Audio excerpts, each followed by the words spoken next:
Welcome, Daiane. We are very happy that you take your time to join us from down under and to talk about more using less shopping. In Melbourne, it's currently 9 o'clock in the evening. So how are you doing, Daiane? And would you please take over and present us your findings and insights? Sure. Thank you so much for the lovely introduction, Christine, and for inviting me to guest edit this issue.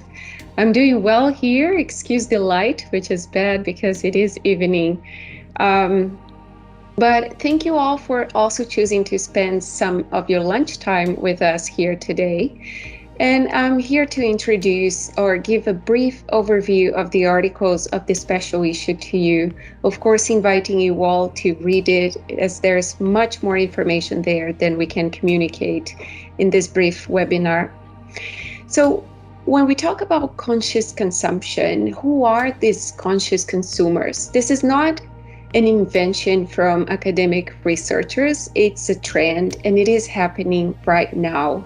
It is about consumers, individuals, realizing that their consumption has significant impact, not only in their own lives, but also at a broader level. It impacts the planet we live in. And by coming to that acknowledgement, which we're seeing very strongly in the Generation Z, the younger consumers, but also across cohorts, consumers are questioning themselves. They're asking, do I really need another pair of shoes? Do I really know where the cocoa beans from my chocolate bar come from? Do I really need to upgrade my phone this often? And those questions generate a bit of discomfort for individuals. It's not easy to do something you think might be wrong. And living with this discomfort prompts many consumers to start pushing the questioning onto companies, and some of them even becoming activists on the path to conscious consumption, as Robert Kozinets describes and discusses in one of the articles that makes part of this issue. And I hope you agree with me, this is a change we want to see happening. We want to see consumption become more conscious so it can be more sustainable in the long run and beneficial to all. But as Christine mentioned, there are challenges on the way. And by understanding those challenges, you can understand better what is your role as a manager, as a marketing professional, as a leader in the process. So some of the barriers to getting into conscious consumption are the lack of information about what choices are more beneficial and which ones are not. Rebecca Walker-Rexek and her colleagues wrote another article for this special issue where they discuss a lot of studies that they did on precisely that issue, identifying barriers to conscious consumption. And what they found is that sometimes consumers make decisions that go against their moral values, and they do so precisely because of that discomfort. They care a lot, and they find information that is disturbing, that is uncomfortable to have, and they intentionally forget that information. And not only they do that, but they also judge negatively other consumers who might behave more ethically than themselves. So these consumers are emotionally touched by the fact that their consumption have negative consequences. Other barriers can come even when consumers are not becoming more conscious by choice, but when they're forced to do so. For example, by governmental initiatives such as the banning of plastic bags from retail, for example. In that case, when consumers feel responsibilized for making a change to their lifestyles, that yes, will make consumption more sustainable, but they did not choose, they may push back against that legislation, that initiative, in the form of strong resistance and even backlash. Alison Joubert and her colleagues, myself included, did a study on this, and found that there are many reasons why consumers resist. One of them is when they perceive that they are solely responsible for making that change. Moving forward, there's also tensions and paradoxes that happen when consumers have more than one goal that is related to conscious consumption. For example, if they're vegan, but they also want to be good citizens. And in an interesting study, Mike Beverland contributed to the issue. He analyzes precisely the issue of vegan consumers and COVID-19 vaccines. Many vaccines have an animal component to them. So this tension, this paradox of wanting to do the right thing in two different ways makes consumers very uncomfortable, and it makes the path toward conscious consumption even more difficult to them. Now, the good thing is that all of the researchers that contributed to this issue, and the ones I mentioned are only a few of them, are not just pointing to problems, they're also thinking about solutions. So you're going to find a lot of insights for how you as a brand, as a manager, as a retailer can support consumers in overcoming these barriers and accelerating their transition to conscious consumption. Because as Christine noticed, you are part of the solution. So to support consumers on their path, we can do many things, big and small. Small things could be addressing the lack of information by making it very explicit at the point of sale.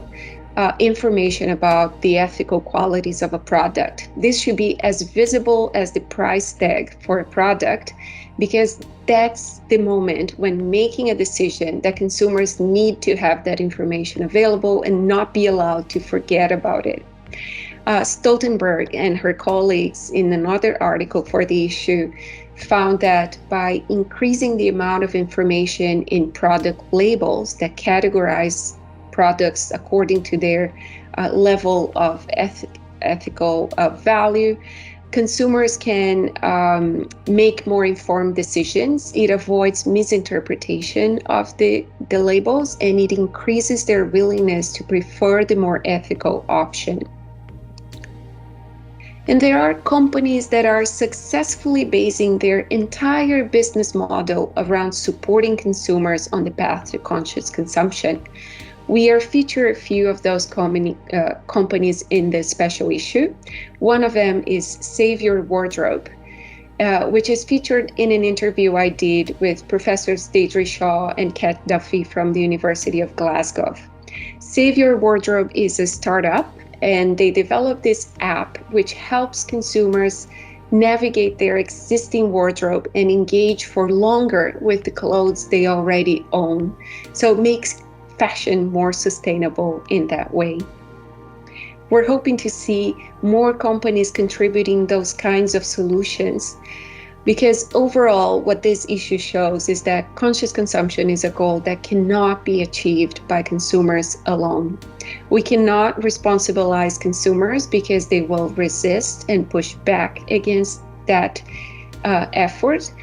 And we cannot expect them to reconcile alone this intention and good intention for making consumption more conscious with the over 30 years of efforts we made, pushing them towards new, more, always better, always consumption.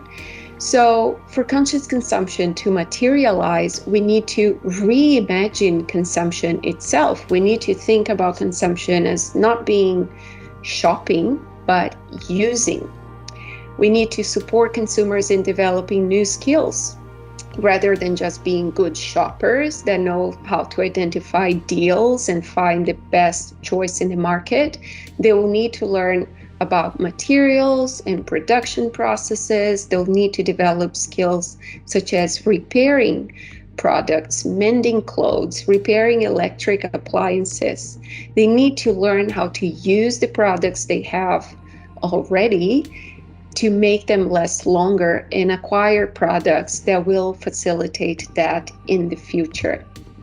So for conscious consumption to become a reality, we need a new word cloud around that topic, new terms, new thinking about what consumption is and can be in the future.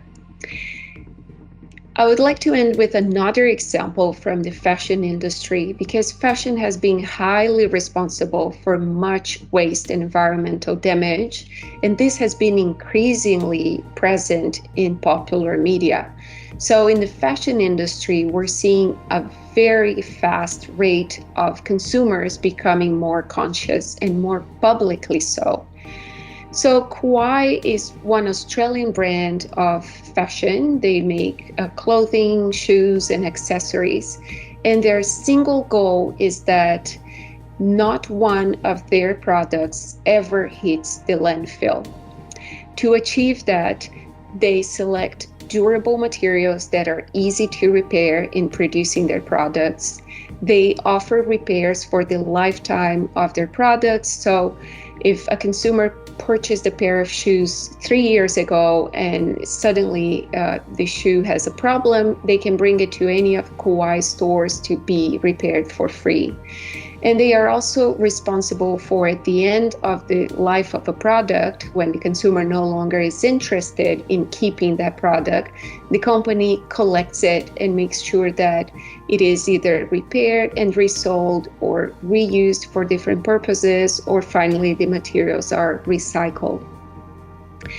And in doing so, the company is truly supporting consumers in making a choice that they feel comfortable with, that is aligned with the morals of conscious consumption, and that is good for the planet as a whole.